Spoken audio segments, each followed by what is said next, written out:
Oh, that's one of the just wonderful moments from Will and Grace. If you saw the outtakes, I mean, I think I might have peed a little bit because it was so funny. That was an episode where Grace was going out on a date. She hadn't been on a date in a long time, and she was trying to look sexy. Will was telling Grace that she needed to lift up her boobs and to sort of make them look a little more alluring. And so I walked out, and then Karen hit me with it. Will already adjusted them. Oh, I wasn't adjusting them. The lesson at the end of the episode was, you are perfect the way you are. Grace was flat-chested, and they could make fun of her, and she was fine with it because she was fine with herself. Oh. I like it. I like it. I like the fact that this little girl is like, I'm hot, I'm gonna be comfortable. She's not self-conscious. I mean, look at my mom. My mom is looking hot too. We went to Six Flags in Richmond. It was excruciatingly hot, which is why I folded my shirt up. And I remember feeling a little sexy. I think she's on the right track. Whatever makes you happy, that's the path you should follow. Oh God, that hair. Oh, it's so tragic. That was my first job on television, and I remember feeling silenced. I was new, and I was the girl, and I was working with a famous guy who was established.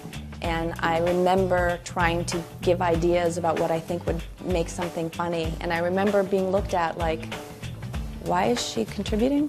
When you're starting out, you're always apologizing for not being whatever the perfect idea of, you know, a leading lady is. The advice that I wish that I had been given back then was, your voice has value, and you should assert it.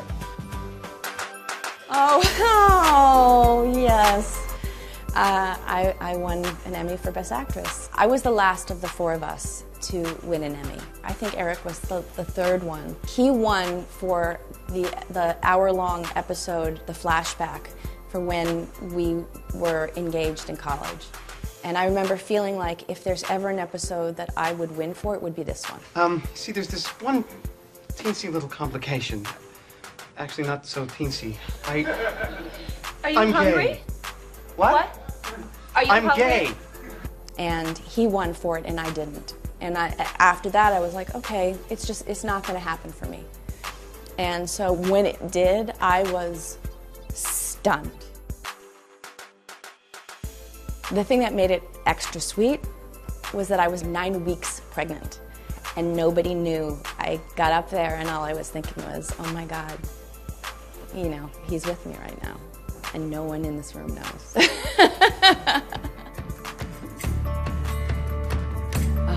Look at that little munchkin. That is Roman when he was a year old, and that was on the set of Will and Grace. I came back to work when he was 3 months old, and he was with me every single day at work. I was a very privileged mother because I had a nanny. A lot of mothers, working mothers, do not have nannies and have that privilege. I think we just have to not think that it all has to be us and only us. Just take some time to really think as a new mother about what you need. There she is. She's 50 and fiery. I just turned 50, so I'm feeling myself. I see white teeth. I think it's pretty hot. I see a woman who feels very blessed with where she is right now in her life. It took me a really long time, but I think it's really important to learn how to say no without feeling guilty. You can't be everything to everyone, and you're always going to disappoint people. Just try to structure your life in a way that you think supports yourself.